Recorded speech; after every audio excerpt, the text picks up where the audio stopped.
Muito bom dia, agronegócio! Quarta-feira, 24 de maio de 2023. Sejam bem-vindos, muito bom dia. São 9 horas e 13 minutos pelo horário oficial de Brasília. Estamos juntos aqui para que você receba as principais notícias da manhã de hoje, o andamento dos mercados e vamos até Brasília. Vamos falar sobre o café, já que hoje é Dia Nacional do Café, então parabéns para você, cafeicultor, parabéns para você que está na indústria cafeicultora, para você que está em qualquer elo da cadeia ou para você que gosta daquele bom e velho cafezinho de manhã, no final do dia, depois do almoço, é sempre bom, né? Então, bom dia para você, bom dia nacional do café para você. Hoje a gente tem ali uma programação para tratar desse assunto, a gente vai trazer a BIC para conversar, a Associação Brasileira das Indústrias de Café, para falar sobre essa data, para falar sobre o contexto do Brasil, da indústria de café do Brasil para o mundo. Então a gente tem uma programação importante aí para cumprir ao longo do dia de hoje com a Virginia Alves, nossa especialista em café, aqui no Notícias Agrícolas, e vocês vão acompanhando tudo ao longo do dia. Antes de mais nada, antes da gente falar um pouquinho mais sobre isso, a gente vai te lembrar que o Bom Dia Agronegócio tem o apoio da Cochupé, a maior cooperativa de cafeicultores do mundo, e que Letícia Guimarães está ali nos acompanhando para termos né, ali as informações e a interatividade garantida, tá certo? Vocês estão vendo que aqui, ó, tem o nosso chat no YouTube, então você pode ir participando, pode ir mandando ali as suas dúvidas, perguntas, críticas e sugestões, seu posicionamento, né? E a gente quer muito te ouvir, quer saber o que você tem para nos dizer, e de fato é importante. Já vou te fazer um convite, tá? Ou dois convites, na verdade. Vocês viram que hoje, antes de começar o Bom Dia Agronegócio, passou um vídeo ali porque começou, né, o prêmio A Melhor História de um Agricultor, terceira edição. Então a gente segue aqui com esse prêmio que já está se tornando tradicional para comemorar o Dia do Agricultor, né? No dia 28 de julho serão revelados os grandes campeões e você já pode começar a mandar as suas histórias para nós aqui no Notícias Agrícolas. É muito, muito simples, né? Você vai fazer um videozinho de até 2 minutos gravado na horizontal, certo?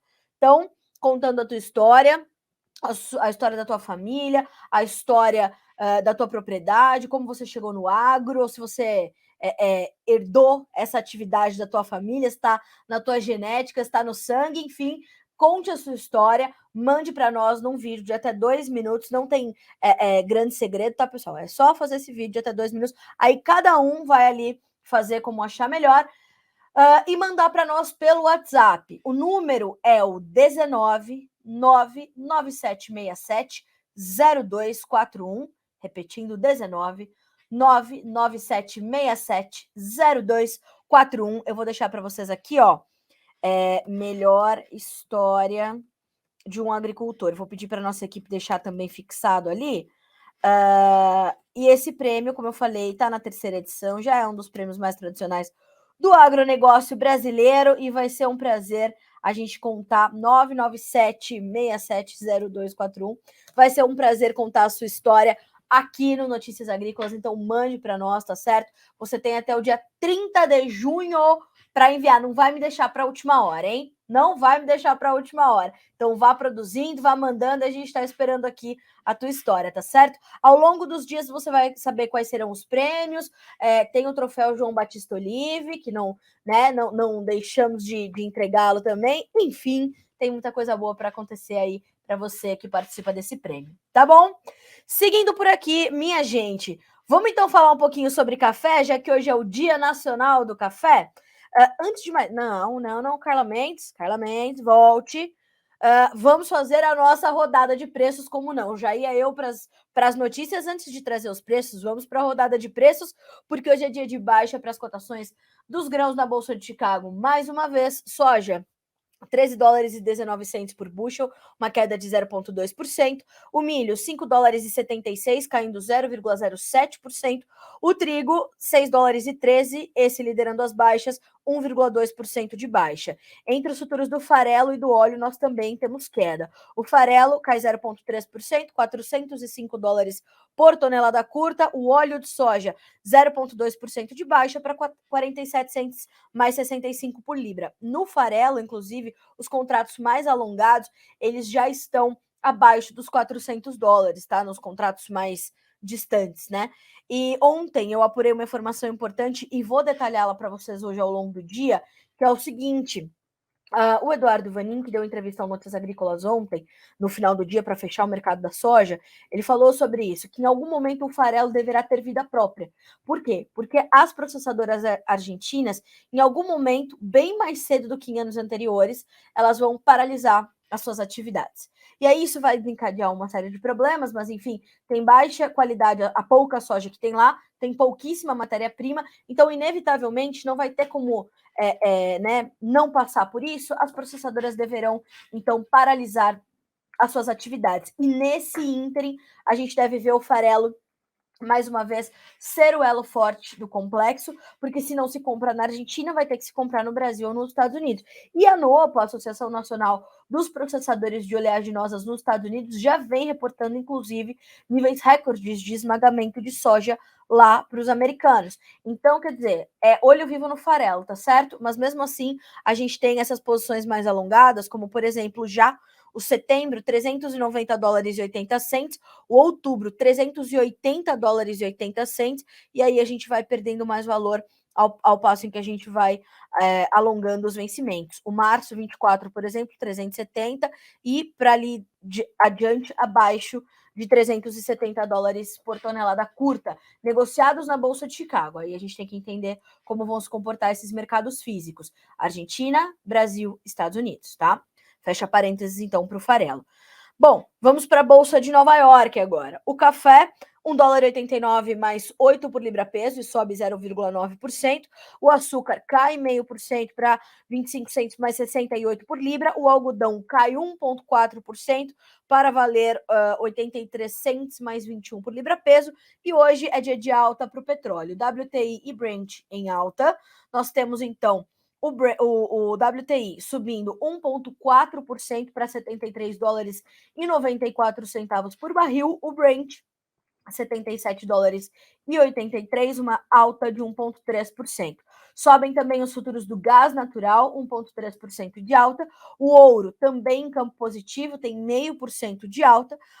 A prata cai 0,1% e o cobre cai mais acentuadamente, 1,5% de baixa na manhã desta quarta-feira. Então temos ali um mix para as commodities. Hoje não temos um caminho único, né, para as principais commodities energéticas, metálicas e principalmente as agrícolas, que é o nosso foco por aqui. E aí eu fui buscar o levantamento da Agriinvest Commodities, pelo meu amigo Eduardo Vanin também, que apontou que farelo, óleo, milho, esses três, complexo soja, mais milho, né, fechando em queda a sessão dessa quarta-feira no mercado futuro chinês. Quando a gente olha para suíno vivo, tivemos uma alta, e aliás, uma alta considerável, né? Então, estamos ali de olho, tá? Quando a gente traz, né, esse composto Fundamentos Mais Financeiro, que eu faço questão de trazer diariamente para vocês, a gente tem hoje bolsas no Ocidente caindo, Europa caindo forte, inflação no Reino Unido acima do esperado, a novela da elevação ou não do teto do endividamento nos Estados Unidos continua, nenhuma evolução nas conversas. Por que isso acontece? Porque eu já fiz essa pequena reflexão com vocês aqui no Bom Dia Agro, nessas últimas semanas, sobre a condição política dos Estados Unidos. Se aqui nós estamos polarizados com inúmeros partidos políticos que temos, embora a gente entenda que nós temos três frentes no Brasil, direita, esquerda e o centrão, né? E o centrão está sempre ali, né? Migrando para os dois lados. Então, hoje a gente tem até extrema direita, extrema esquerda, mas enfim, vamos pensar assim: direita, esquerda e centrão, mas dentro dessas três frentes, muitos partidos e muitas ideologias diferentes, muitos interesses políticos diferentes. Nos Estados Unidos, a gente tem dois partidos, republicanos e democratas. Imaginem vocês a polarização de uma situação dessa numa Casa dos Representantes, lá que é uma espécie de Câmara dos Deputados para nós. É uma loucura a polarização. E a questão política é muito forte e se choca muito com a questão econômica. Então, as ideologias políticas elas vão pesar, né? As questões sociais elas vão pesar. Então, a gente tem visto por isso que o Vanin pontuou aqui, nenhuma evolução nas conversas. É difícil, né? A gente tem ali uma verdadeira queda de braço, né? Então, vamos monitorar e vamos acompanhar. Temos também a informação de dólar index estável. Vamos ver como é que está agora? Dólar index caindo 0,05%. Segue estável, portanto. Temos essa estabilidade no dólar index, no IDX, né? Hoje, nova queda de 1,4% para o CSI 300, tá? Petróleo em alta, já chegou a subir mais de 2% no dia de hoje, tá? Então, temos ali um movimento de alta. O yuan continua perdendo valor na China. Ações de empresas de alimentos e consumo chinesas sob forte pressão de venda. Investidores da China continuam descontentes com a falta de estímulos. A política monetária está sendo observada de perto na China e, de fato, se esperam esses estímulos que não chegam, né? E aí os investidores vão ficando mais ariscos, realmente faz parte.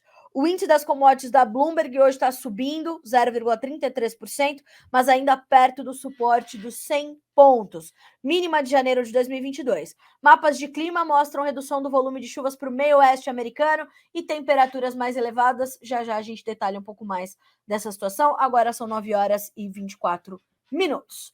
Agora sim, dados os preços, né, chegando a nossa rodada de preços, a gente pode olhar para as nossas notícias, para as nossas manchetes, e eu vou começar com o café hoje, que traz informações do CPEA, dos pesquisadores do CPEA, e a gente vai falar um pouquinho sobre esse mercado, abrir as cotações em Nova York, porque feliz Dia Nacional do Café para você mais uma vez, tá? Olha só, alguns negócios envolvendo os cafés Arábica e Robusta têm sido observados no spot nacional. De acordo com o levantamento do CPEA, mesmo que os valores não sejam os esperados por produtores, os custos iniciais das colheitas têm sido pagos com a venda desses pequenos lotes. Além disso, a procura por parte das indústrias começa a crescer e parte desses demandantes precisa pagar preços maiores para conseguir fechar negócio. Neste momento, produtores ainda têm se mantido afastados e seletivos sobre os momentos de venda. Algo que a gente vem relatando aqui, inclusive, o produtor vai fazendo negócios ali na medida em que ele entende a sua necessidade de fazer caixa, porque o mercado tem estado muito volátil, muito volátil, principalmente na Bolsa de Nova York, né? Então, perceba. No campo, olha só, neste momento os produtores ainda têm se mantido afastados e seletivos sobre os momentos de venda, visto que grande parte desses agentes está capitalizada. Então, a realidade de cada um vai ser diferente nesse momento, né? No campo, agentes consultados pelo CPEA têm opiniões divergentes sobre o volume de café que será colhido na safra brasileira 2023-24. Todavia, mesmo que seja de bienalidade negativa, estimativas da Conab indicam que a colheita dessa temporada deve ser superior à anterior e superior também à última de bienalidade negativa, tá? Então a gente tem esse cenário, o mercado tem certa pressão, mas às vezes encontra algum suporte ali na demanda, algum suporte em outros ativos, em outros vetores e vai trazer essa movimentação. Na Bolsa de Nova York, nós temos preços em alta hoje, os preços sobem de 0,4% a 0,8%. O julho tem $1,88 mais 85 por libra, o setembro $1,86 mais 60, o dezembro $1,84 mais 20, o março $1,83 mais 90 por libra-peso, tá bom? Bom, agora sim, eu quero trazer a situação, talvez a notícia do dia para Brasília e para a política, né? Que é a questão do primeiro dia das operações lá da Comissão Parlamentar de Inquérito, a CPI do MST, né?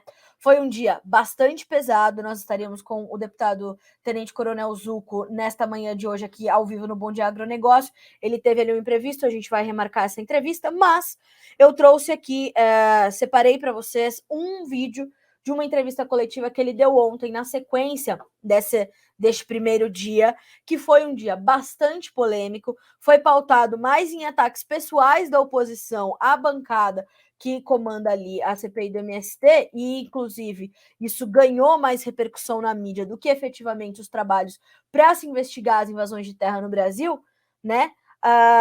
e gerou ali, claro, bastante polêmica. O deputado Zucco se manifestou, se posicionou, inclusive trouxe uma nota ali que a gente vai disponibilizar para vocês no Notícias Agrícolas, né? Trouxe uma nota ali de posicionamento, então logo houve né, todo esse dia polêmico no primeiro dia de atividades da CPI, e a gente vai ver agora esse vídeo, portanto, da coletiva do presidente da comissão, deputado Coronel Zucco. Vou pedir para vocês acompanharem, na sequência a gente comenta. As palavras do deputado Ricardo Salles, não só apresentou um plano de trabalho coerente, direcionado com a pauta das invasões de propriedades, eu recebi com surpresa, na verdade, esta questão referenciada sobre postagens do ano passado, outubro e novembro, no meu estado já tinha sido bem esclarecida, inclusive com a declaração do próprio chefe de polícia, tem isso transcrito em vídeo e transcrito, de que não havia nenhum crime ou liderança, ou manifestação, atos antidemocráticos. Mas, infelizmente, justamente na semana que a gente abre um trabalho muito importante aqui da CPI, que vai investigar, sim, o MST e outros movimentos de luta pela terra, a gente vê que, não sei se foi requentada a matéria, mas lá no meu estado já tinha sido trazido e tinha sido resolvido. Mas recebo com muito respeito, muita consideração, e espero que a gente possa o mais breve poder focar no nosso trabalho, que não será pouco. E da mesma pergunta que foi feita anteriormente, que a gente possa, nas próximas reuniões aqui da CPI, pautar os requerimentos. Temos várias diligências, temos convites, temos convocações. Vamos com certeza responder às narrativas que serão construídas pelo governo, que até o momento, né, não se colocou contra as invasões de propriedades privadas ou públicas. Então, nesse sentido, a gente recebe com muito respeito, com muita responsabilidade, e vamos aguardar as próximas manifestações. Deputado, nesses requerimentos que serão analisados amanhã, claro que tem da oposição, mas também tem do governo? Sim, na verdade, o deputado Ricardo não comentou, mas dos 15 requerimentos, pelo que a gente viu ali, eram 8 do governo, ou 7 do governo, e 8, e não vou chamar de oposição, a oposição deveria ser uma só. Todo mundo deveria ser oposição a invasões de propriedade. Então, na verdade, nós temos, vou citar partidos ali, só do deputado Newton Tato, eu posso dizer que são 5 requerimentos, se eu não me engano, ou mais.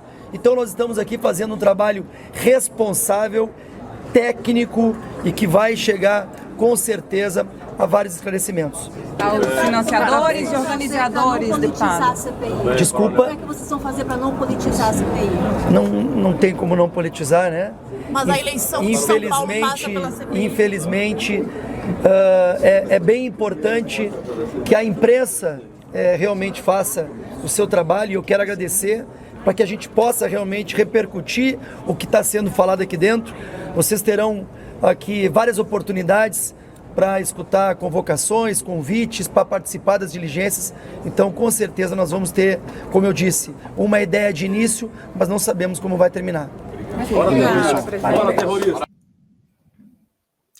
Bom, qual é a minha leitura, né, na minha modesta opinião, do que está acontecendo nesse momento? A gente quer mudar o foco, né? Então, a gente está ali tratando das questões da invasão de terra no Brasil, que, volto a dizer, é crime, né? Esbulho possessório, né? Já falamos nisso aqui. Aliás, tem um excelente episódio do Conversa de Cerca Podcast que eu apresento todas as quartas-feiras aqui no Notícias Agrícolas com a doutora Tiziane Figueiredo, que explica exatamente essa necessidade de revisitarmos os conceitos para entendermos por que a invasão de terra é crime, por mais que seja por um movimento social. E por que esse movimento social está no centro da CPI? Minha gente, não são aquelas pessoas que muitas vezes estão ali, né, reféns das suas necessidades, refém da necessidade de entender o que está acontecendo. Não, são de líderes que entendem muito bem o que está acontecendo, que sabem muito bem o que estão fazendo e que sabem que o que estão fazendo é crime. A ideologia sob a qual foi criada, sob a necessidade que foi criado o movimento dos trabalhadores sem terra, na década de 70, ela se perdeu há décadas, porque nós tivemos ali líderes que deturparam o movimento. Simples assim, né? Então, o que acontece? Estes líderes que já vivem distantes da realidade daquelas famílias e que aquelas famílias precisam ser atendidas, isso é um fato, isso é inegável, é papel do Estado garantir essa reforma agrária feita dentro dos parâmetros da lei. O ministro Carlos Fávaro tem defendido muito esse diálogo. Ele diz assim, olha, é legítimo sonhar com um pedaço de terra. Eu concordo com o ministro neste ponto. Acho que é legítimo, de fato. É papel do Estado identificar essas terras, é papel da União identificar essas terras que serão destinadas à reforma agrária. A reforma agrária é urgente, bem como é urgente a CPI do MST, porque invadir propriedade privada é crime. Direito à propriedade privada é constitucional, direito à reforma agrária é constitucional. Se tem lei para isso, se são direitos do cidadão brasileiro, eles têm que ser cumpridos nos parâmetros da lei. É isso que acontece. Não dá para a gente agora mudar o foco. Então, logo, o deputado tome, vença ali na eleição a presidência da CPI, agora a gente vai querer falar sobre outras coisas, e isso que ganhe visibilidade na mídia generalista. Então, a gente precisa ouvir as pessoas, a gente precisa começar a ouvir os políticos, a ouvir as lideranças, a ouvir essas famílias assentadas, que não foi um nem dois casos que nós noticiamos aqui no Notícias Agrícolas de violência a essas famílias assentadas que não quiseram comprar um diálogo, que tinham que vender uma verdade que não era verdade. Se opuseram a fazer isso e foram violentadas. Então, quer dizer, a gente tem que investigar, e agora a gente quer mudar o foco, não é possível, né? Então, segue, por isso eu trouxe esse posicionamento do presidente da CPI do MST, importantíssimo, né? Bastante claro, bastante eloquente, e agora a gente vai, claro, acompanhar, monitorar. O regimento da Câmara dos Deputados tem que ser seguido, o regimento da CPI tem que ser seguido, tudo tem que ser seguido. Mas essas guerras de narrativas, essas guerras retóricas, elas vão continuar limitando o Brasil. E a gente precisa acabar com essas guerras de narrativa. Cada um quer ganhar no grito mais alto que o outro? Minha gente, é 2023. Pelo amor de Deus. A gente tem que saber identificar o que tá bom, o que não tá bom. O que tá dentro da lei, o que não tá dentro da lei. A lei não está condizente? Pois vamos revisar a lei. Acho que é mais ou menos por aí que a gente tem que caminhar. Mas isso, volto a dizer, é a minha leitura dos fatos até esse momento, né? Ontem foi o primeiro dia só de atividades, então vejam vocês que vai ser muito intenso, vai ser. Preparem-se, porque as discussões serão acaloradas. Então, a gente vai acompanhar. Agora são 9h36 pelo horário oficial de Brasília. Eu vou chamar para essa conversa agora o nosso convidado de hoje no Bom Dia Agronegócio, meu amigo Marcelo De Bacco, para nos ajudar a entender esse movimento nos preços do trigo, né? Os futuros do trigo hoje voltaram a ceder forte na Bolsa de Chicago, caem mais de 1%. Lideram as perdas ali no mercado futuro norte-americano, ao lado de soja, milho, farelo e óleo que também caem, e a gente vai buscar entender, portanto, o motivo dessa contínua pressão sobre os preços. Marcelo, bom dia, meu amigo, seja bem-vindo. Já vou me desculpando pela minha intensidade antes da nossa conversa, porque acho que a gente precisa fazer o Brasil ir para frente, né, Marcelo? E não vai ser com essa guerra retórica, né? Essa guerra de narrativas. Bom dia, Carol, tudo bem? Eu costumo dizer aqui em casa que a gente tem uma geração aí do metiolate que não arde, né? As crianças que não caem mais de bicicleta, não se machucam mais, então a gente tem uma sociedade aí de bunda mole, como se diz aqui no estado, desculpa o termo. É verdade. Aí tu fala uma coisa, o cara já vai chorar num cantinho, ou ele tem o direito de te agredir porque ele foi agredido, porque é uma minoria, porque não sei o quê. Sabe, tem uma discussão que se fala dessas narrativas, né? tem uma discussão de direitos, todo mundo só tem direito, eu nunca vi ninguém tem obrigação, só direito. Então, em algum momento, o direito de um fere o do outro, e aí a gente tem que ir lá na Constituição buscar o que foi combinado com a sociedade, né, através das câmaras dos deputados e dos senadores lá, quando foi feita a nossa Constituição. E como tu falava ali, invadir terra não é o direito, ter vontade, querer, é direito, né? A maior reforma agrária que teve no Brasil, quem fez foi o Banco do Brasil, na época do café, quando houve a imigração italiana. Os italianos vieram para ocupar o espaço, e os alemães também, o espaço da mão de obra escrava, que foi abolida a escravatura, e esses donos dos cafezais, os grandes fazendeiros, não tiveram condições de manter suas propriedades, porque eles não trabalhavam, quem trabalhava era outra mão de obra. E aí os italianos acabaram se tornando grandes donos de terra, e depois os alemães, assim, houve uma distribuição da terra por necessidade e por inviabilidade de algumas atividades, e outras sobrepuseram. E me parece que é o que vai acontecer sempre, né? A economia, a viabilidade do negócio é que vai mandar essa discussão retórica e não resolve nada. Pois é, a gente ainda vai, como eu falei, né, Marcelo, é muito curioso, e a própria nota do presidente da CPI do MST fala isso, é muito curioso a gente querer voltar a falar sobre essa situação, dele participar ali dos atos do dia 8 de janeiro, quando isso já tinha sido, inclusive, esclarecido e finalizado no estado dele, que é o mesmo estado do seu, estado do Rio Grande do Sul, já havia sido finalizado. Agora querem trazer de volta, né? O ministro Alexandre de Moraes trouxe isso de volta à tona. Quer dizer, a gente vai trazer uma mudança de foco no momento em que ele assume. É complicado, é complexa. A política brasileira é algo que vai ser estudado. Quando o mundo não existir mais e a gente tiver outras populações dominando, vão estudar a política brasileira, porque há coisas que acontecem aqui, Marcelo De Bacco, que até Deus duvida, meu amigo. E a gente percebe assim que nós temos pessoas eleitas, né, os deputados, os senadores, independente da forma, eles foram eleitos e foram chancelados aí pela sociedade, os meios de comunicação e tudo.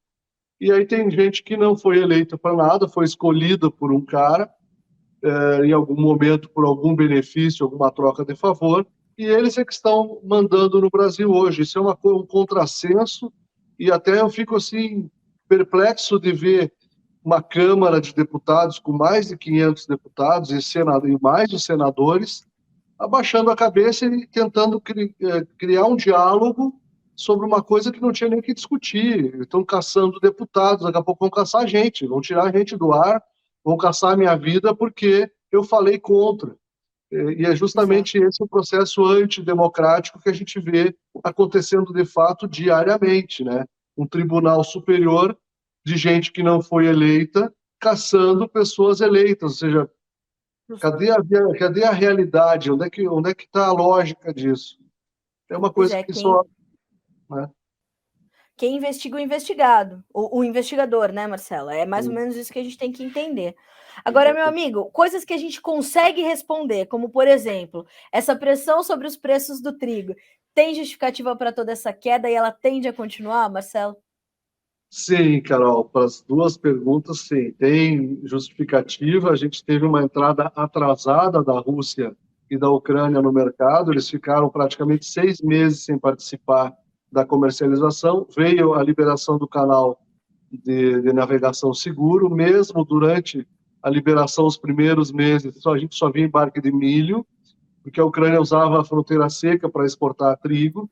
O maior importador de trigo do período foi a Comunidade Europeia, essa era uma das rixas do Putin sobre a liberação do canal, mas ele mesmo, a Rússia mesmo se beneficiou, porque para cada tonelada de trigo russo exportado, o governo russo recebe $70 de imposto. Então, é uma receita que não pode ser esquecida. A Rússia tem essa receita. E outra coisa importante é que a gente vê muita gente falando, levantando a bandeira, porque a Rússia, porque a Ucrânia, porque eu vou pacificar, só que existe uma dependência de insumos, grandes países agrícolas, como é o caso do Brasil, depende dos insumos exportados pela Rússia, e a Ucrânia também em sua parte, e nós precisamos que esse insumo continue barato para vender trigo, soja, milho, ovos, leite, carne, tudo que se produz nos preços que o mercado consiga acompanhar. Mas, Marcelo, te preocupa esse momento, o atual momento desse conflito Rússia e Ucrânia, e os impactos que isso tem, por exemplo, para o acordo ali da região do Mar Negro, porque foi renovado. Aí ontem, mais 60 dias até 18 de julho, estamos salvos, o acordo está valendo. Agora, ontem a gente já via a Ucrânia reportar que a Rússia não estava fazendo o acordo valer, que estava ali impedindo alguns navios de circular. Quer dizer, o que você... qual a sua leitura desse momento e como isso impacta não só para o mercado de grãos, mas também para o mercado de insumos? Olha, Carol, a inspeção dos navios, ela não é só russa. Existe uma equipe lá de inspeções, existe a parte do acordo, foram mais 2 portos inseridos no acordo, e parece que esses navios que iriam carregar produto ucraniano nesses portos adicionados não foram autorizados. Agora, isso faz parte do tabuleiro aí do jogo de xadrez da guerra. Eu não acho que a guerra vai trazer muito mais do que já trouxe até agora de repercussão, especialmente na questão de navegação. Acho que já todo mundo aprendeu a lidar com essa realidade, as próprias empresas de seguro. A Rússia mesmo está fora do SWIFT e continua exportando recordes de grãos e de insumos, então me parece que todo mundo já aprendeu a trabalhar nessa escadaria. Agora, o que a gente tem que ter cuidado aqui é com a especulação, né? Nós tivemos soja que saiu de 85 e foi a 200, teve produtor que não vendeu, vai mais. Pô, nunca na vida soja valeu mais do que 26 dólares o saco, chegou a valer 25, 28, né? E o pessoal achava que ia mais, ficou especulando. Então esse é o ponto. Eu acho que a gente está especulando em cima de coisas que nós não temos para ganhar, nós não temos para perder o que a gente pensa em ganhar. E agora a situação, especialmente para o trigo, que é uma cultura de inverno e de maior risco, apesar de nós tivemos 2 verões aí bem castigados quanto à questão da produção gaúcha e paranaense de safra de verão, mas a safra de inverno é bem mais complexa. Além da seca, a gente tem excesso de chuva na colheita, a gente pode ter geada na floração. Existem vários fatores que podem prejudicar a cultura do inverno. Então, eu acho que é muito mais a gente apostar no clima.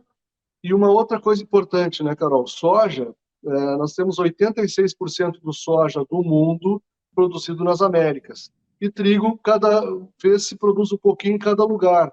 Então, a gente percebe, por exemplo, agora, daqui uma semana e meia, começa a colheita americana e canadense de trigo de inverno, que representa 70% do trigo desses 2 grandes exportadores. Né? E que tem uma safra que vem sendo acompanhada aí, uma situação ruim de seca, especialmente a safra americana, e que agora, de repente, ficou boa. Tá tudo bem, vai ter produtividade. Tem todo o leste europeu, que começa a colher final de junho, que também vem com uma colheita robusta. A Rússia e a própria comunidade europeia devem ter safras bastante fortes, e os compradores, olhando para essas oportunidades de abastecimento com dificuldade de caixa, vão ficar pegando da mão para a boca. Ninguém quer mais sair comprado na frente e chegar lá na frente o mercado cair. Esse é o pior cenário. O comprador estar mal comprado e ter que abastecer depois de farinha, de biscoito e macarrão, um mercado que está em depressão. Marcelo, e como é que isso chega e se traduz para o produtor brasileiro? Sempre eu faço essa pergunta para ti, porque a gente está entendendo que a gente tem uma recomposição das ofertas de grãos, né? Inclusive, ontem a gente fez uma entrevista sobre o fechamento do mercado da soja, e eu até recebi aqui um comentário agora do Eduardo Ichenko do Prado, que ele diz o seguinte: oportunidade de negócio para ter margem saudável. Nossa, que frase infeliz, né? O Eduardo ficou bem, bem chateado com a colocação ali que a gente trouxe no fechamento de mercado, que o produtor de soja ainda consegue fazer e ter uma margem saudável significa que ele não está tendo ainda prejuízo, né, Marcelo? E a gente tem visto essa recomposição das ofertas de grãos pesando inevitavelmente sobre os preços. Eu entendo que, portanto, para o trigo isso tende a continuar com essas robustas colheitas, como você acabou de pontuar, e eu imagino que o preço do Brasil não vai passar ileso a esse momento, né? Exatamente. Tem um fator bem importante, Carol. Nós tivemos a primeira seca no verão, o pessoal renegociou essas dívidas com os seus credores, esses credores venderam esse papel, que se tornou um papel podre para eles, e o mercado continuou subindo. Então, existe um comprometimento de garantias, ou seja, o crédito, o juro subiu 200% e a garantia desvalorizou tudo isso. Não sei se os 200, mas quase 100%, porque cada vez mais o produtor, os intermediários, estão com as suas garantias comprometidas, e hoje os bancos escolhem para quem vão dar dinheiro, porque esse juro que nós temos hoje é a questão de oferta e demanda. Existe uma demanda muito grande por capital e não existe capital suficiente para atender essa demanda. E é por isso que os juros sobem tanto. Então é importante perceber que o grande problema começa no crédito. O produtor só vai fazer lavoura, só vai comprometer crédito se ele tiver garantias que valham o suficiente para o banco aceitá-las. E também existe a situação do seguro agrícola, que é um pepino, é uma granada sem pino que é colocada no bolso do produtor. Ele recebe, se receber o seguro, não representa toda a sua lavoura, existe um percentual da lavoura que é atendido pelo seguro, mas ele custa como se fosse 100%. Então, toda essa engenharia do negócio começa a ficar desencontrada, as engrenagens começam a quebrar os seus dentes e começa alguma coisa a não andar. Então, se tem margem, sinceramente, para alguns deve ter, porque em toda crise tem gente que quebra e tem gente que cresce, né? Exatamente. Nós vimos aí na década de 80, principalmente no começo da década de 80, muitos gaúchos migraram para o Mato Grosso do Sul, depois para o Mato Grosso, e muitas famílias sucumbiram, faliram, muita gente se matou naquele tempo ali, depois com a situação do governo Collor lá, 96% ao mês de inflação, num dia, 86% a dívida do agricultor cresceu num dia, né, com a senhora Zélia Cardoso de Mello, que foi a nossa economista, que não era economista, esse é um outro acidente que a gente está tentando repetir agora, mais um amador trabalhando onde deveria ser profissional, e a gente percebe que essas coisas impactam no longo prazo. Então, o Brasil agora tem um retrocesso de preços que poderia ser absorvido pelo mercado, os produtores, as cooperativas, os cerealistas poderiam estar absorvendo isso, não fosse a especulação. Muita gente no lado da produção, achando que sobe, está tomando dinheiro no banco a juro caro, esperando que daqui a 6 meses o mercado vai subir de novo. Se colocar o juro sobre o preço atual, vai ver que lá na frente ninguém paga esse preço. Então estão tomando isso no achismo, sem fazer a conta. Esse é o grande risco. O custo de produção, desculpa que eu estou me alongando aí, Carol, mas imagina, o custo de produção sobe, o produtor economiza, ele usa menos, então nós vamos ter menos semente de qualidade, nós vamos ter menos insumos de qualidade, nós vamos ter uma diluição de insumos, o produtor vai virar engenheiro químico, vai começar a misturar diesel com não sei o quê, para tentar espichar a régua dele e ficar devendo o menos possível. Então, o que eu diria, assim como eu estou chovendo no molhado, o produtor, todo mundo do mercado sabe que isso vai acontecer, nós vamos ter perda de qualidade e de produtividade. Qual é a saída? Venda o seu custo. Saia vendendo o custo. Então, se custa 35 sacos, eles já não são mais teus. Tu vai fazer a lavoura, esses 35 sacos não são mais teus. Vende e torce para ter feito um mau negócio. Porque o que sobrar da tua lavoura, aí tu especula quanto quiser. Olha, Marcelo, você está recebendo aqui dois comentários muito importantes. Um é do Alban, que diz assim: bom dia, Carla Toledo, Paraná. Grande Marcelo, autoridade em trigo. Sempre bom ouvi-lo. Abraços. Então, realmente, o Alban tem assino embaixo. Realmente, autoridade no mercado de trigo. E o Alberto Tesmer, que tem conversado muito conosco sobre as questões dessa gestão, falando exatamente o que você acabou de dizer, diz assim, ó: bom dia, Carla, boas informações, abraço, meu amigo Marcelo Debaco. E de fato, Marcelo, eu tenho falado isso quase todos os dias aqui no Bom Dia Agro, né? Venda o teu custo, né? Venda o teu custo, garanta pelo menos o mínimo da tua margem, e eu acho muito pertinente essa colocação. E resta para ter feito um mau negócio para vender melhor lá na frente, ótimo, mas pelo menos o teu custo está coberto. E é muito bom a gente trazer a sua perspectiva, Marcelo, porque a gente começa a trazer para o produtor brasileiro que não se trata de algo para a soja, para o milho ou para o trigo. Não, a gente está nesse momento para os grãos, porque a oferta se recompôs, né, Marcelo? Sem dúvida, e a gente tem que lembrar, Carol, que o grão é matéria-prima, não é carne, não é máquina, não tem valor agregado. Então, para a gente conseguir que isso aí valha muito, alguém tem que perder. Alguém tem que perder safra, alguém tem que ter uma tragédia, como aconteceu com o produtor argentino, uma pena, porque a gente se compadece bastante. Quando o produtor perde, a sociedade ali na frente vai perder em cascata, porque essa matéria-prima vai repercutir no custo dos outros produtos que são aliados a ela. Então é importante a gente ficar atento a isso, e todos que a gente fala sobre estratégia comercial e tudo mais, claro que a gente tem uma certa tranquilidade, porque não é a minha terra, não é a minha lavoura, então é muito fácil a gente falar da grama do vizinho, ela é sempre mais verdinha, mas é importante também a gente bater nessa tecla, porque nós tivemos 2 anos aí, o 21 e o 22, uma escalada de preços muito grande, e eu espero que o pessoal tenha conseguido guardar reservas para criar estratégias comerciais com suporte em casa, sem precisar lançar mão de recursos fora de casa. Bom, Marcelo, eu te agradeço demais por estar conosco. Para a gente finalizar aqui o nosso comentário, queria saber se você consegue me trazer algumas médias de preços de trigo para o produtor brasileiro, que são base ali para a gente entender como é que os negócios estão fluindo nesse momento aqui no Brasil. Olha, Carol, o mercado veio de R$ 1.900 lá, outubro, novembro, para 1.250 agora. Então, não existe lógica, às vezes o pessoal até briga comigo, não existe lógica do mercado cair se existe falta de oferta. Tem gente no mercado dizendo que vai ser muito ajustado, que não vai ter trigo suficiente, mas se fosse assim, o mercado não teria caído tudo isso, não é? Então, é importante que não se entre nessa onda de estatísticas numéricas feitas num escritório, no ar-condicionado, sem ir para o campo. Nós fomos para o campo desde o plantio, acompanhamos todo o desenvolvimento da lavoura e na colheita.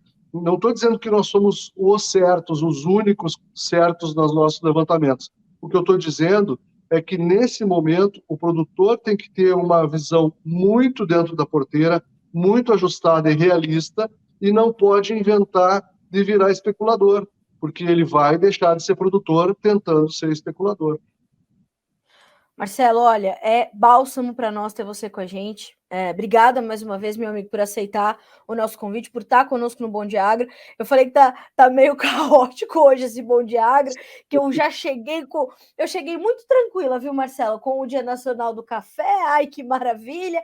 Um bom café para você. Aí veio a CPI do MST, já perdi aqui meu negócio. Aí já veio o Marcelo me dizendo, olha, a negação uma doença, né, Marcelo De Bacco? A gente não pode olhar para o mercado e tentar remar contra a maré. O mercado está aí, a gente precisa vivenciá-lo. Mas aí vem Marcelo De Bacco para acalmar o nosso coração e dizer, é isso, tem que ser profissional, tem que encarar. Marcelo, obrigada, viu, meu amigo? Sempre bom ter você com a gente. Eu que agradeço, Carol. Parabéns pelo trabalho de vocês aí. Estamos sempre à disposição. Muito obrigada. Um beijo para ti e para todo o time da De Bacco. Até a próxima. Obrigado, igualmente, para vocês. Obrigada. Até mais. Senhoras e senhores, o grande Marcelo De Bacco, como eu falei, né? Bálsamo para a gente acalmar aqui os corações. E vou reforçar, então, essa mensagem que nós recebemos ontem pelo Instagram. E assim, né? Vocês que nos acompanham por aqui, vocês vão saber que a gente não vai deixar de responder a nossa audiência, que é o nosso bem mais precioso. É para vocês e por vocês que nós trabalhamos. Isso é indiscutível. E quando a gente recebe, então, essa mensagem do Eduardo Ilchenko do Prado, dizendo assim, oportunidade de negócio para ter margem saudável, nossa, que frase infeliz. Ele comentou num resumo que eu fiz ali da entrevista do Eduardo Vanin pelo Instagram. Senhores, o que eu posso dizer? A primeira coisa é que nós entendemos a delicadeza e E como o momento é difícil, realmente, né? Esse retrocesso de preços, como o Marcelo colocou, ele fica mais latente por conta da especulação, isso é um fato, e mais latente ainda para quem vai olhar para o mercado e não vai vivenciá-lo. Eu sei como deve ser difícil tomar decisões agora. Isso é muito bom, né? Então, a gente precisa continuar buscando as saídas que a gente tem para esses problemas, né? A gente tem que olhar os movimentos. Aliás, essa foi uma mensagem que eu recebi agora há pouco da própria Rita Debaco, esposa do Marcelo, também diretora lá da Debaco, que diz assim, ó, observe os movimentos à tua volta e terás as respostas que precisa. Perceba, olhe os movimentos que estão acontecendo, veja a nova lógica em que está inserido o mercado de grãos nesse momento, para que você, de fato, possa ter as suas respostas. As respostas, inclusive, para o aprimoramento da sua gestão. Isso é determinante, tá?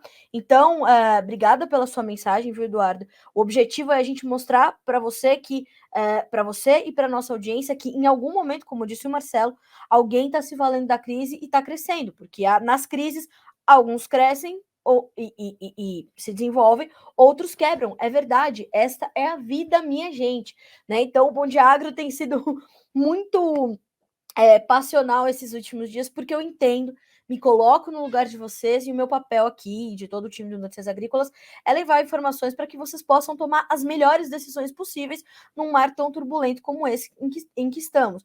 Então, assim, mar calmo nunca fez bom marinheiro, eu confio na capacidade que vocês têm de revisar a gestão de vocês para passarem por isso, né? E certamente vão passar, vocês são os melhores do mundo. E vocês têm a responsabilidade de continuar alimentando o planeta. Então, vamos embora, minha gente, tá certo? Vocês são os melhores do mundo, tá? Quero mandar um bom dia aqui para todo mundo que está nos acompanhando. Eu vou caminhar para o final, tá, pessoal? Porque agora a gente tem um trabalho muito legal que vai ser apresentado pelo nosso mestre mentor João Batista Olive, que vai mediar uma discussão ali no estande da BASF, direto da AgroBrasília, para falar sobre o Belian, uma nova solução que está chegando aí como fungicida,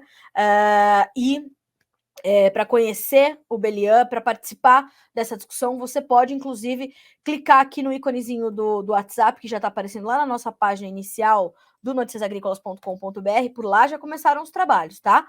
A gente está aqui no YouTube, mas lá eles já estão trazendo essas informações. Pode participar pelo chat, tire as suas dúvidas, tem profissionais ali, tem produtores, todo mundo discutindo ali em volta do João, para o João fazer as perguntas que você faria para os profissionais sobre o Belian, esse novo lançamento de fungicida da BASF. E para finalizar, eu quero te fazer 2 convites. Eu tô toda conviteira hoje, né? Bom, o primeiro deles é para você já deixar um alarme aí no teu celular para acompanhar a partir das 9 horas da sexta-feira, 26 de maio, a nossa transmissão do Coffee Dinner Summit, que acontece direto de São Paulo, capital, com cobertura exclusiva do Notícias Agrícolas e a cobertura de Virgínia Alves, nossa especialista em café. Então, a partir da sexta-feira, dia 26 de maio, tá aí na sua tela o convite, essa iniciativa do Secafé, o Conselho dos Exportadores de Café, né? O Coffee Dinner e Summit, que já é um dos eventos mais tradicionais da cafeicultura brasileira, sexta-feira, a partir das 9 horas, horário de Brasília. E hoje, dia 24 de maio, é o último dia para você realizar a sua votação no prêmio Mais Admirados da Imprensa do agronegócio brasileiro. Pois é, a votação foi prorrogada até hoje e você ainda tem essa quarta-feira para fazer seu voto. Notícias Agrícolas está concorrendo em 2 categorias, site e canal digital, e nós também estamos concorrendo com 2 podcasts, o Café em Prosa, apresentado pela Virgínia Alves, e o Conversa de Cerca, que eu apresento aqui no Notícias Agrícolas. E nosso time de jornalista, com 6 representantes, também estão concorrendo. Então, olha só, a gente tem Alexander Horta, Guilherme Dorigatti, Jonathan Simeão, Virgínia Alves e Letícia Guimarães. Além de mim, que também estou lá, né, com essa honra e esse privilégio de concorrer ao lado desses meus colegas incríveis na categoria jornalista. Então, tem links aqui na nossa página inicial no Notícias Agrícolas que você pode acessar, fazer o seu voto. É muito simples, né? Então, se você acha que o nosso trabalho é relevante, que a gente merece esse prêmio, que a gente merece esses louros, por favor, deixe lá o seu voto. Para nós é muito importante, e já é importante estarmos ali, né? acho que 50, não, eram 75 ou 100 nomes, aí passamos ali numa peneira para esse segundo turno. São grandes vitórias já que o Notícias Agrícolas vai acumulando e são 25 anos de história, né? Por isso eu digo a vocês, o nosso trabalho aqui é garantir que você seja sempre o produtor rural mais bem informado do Brasil. Se não é produtor, o profissional que atua nesse setor, que é o mais importante da economia, para você tomar decisões, né? A gente quer te garantir um ambiente seguro, confiável, para que você entenda que as informações que são aqui responsavelmente apuradas, elas são subsídio para a tua gestão também, tá? O Domingos está perguntando o link para votação. Eu vou deixar aqui para vocês nos comentários do YouTube, mas em várias partes ali da nossa página inicial tem o link também no nosso Instagram, no @Notícias Agrícolas, tem o link no @jornalista Carla Mendes. Se você não segue esse perfil ainda, faça isso já, porque é mais um bracinho ali das nossas redes sociais, né? Eu vou deixar para vocês aqui o link, tá? Ó.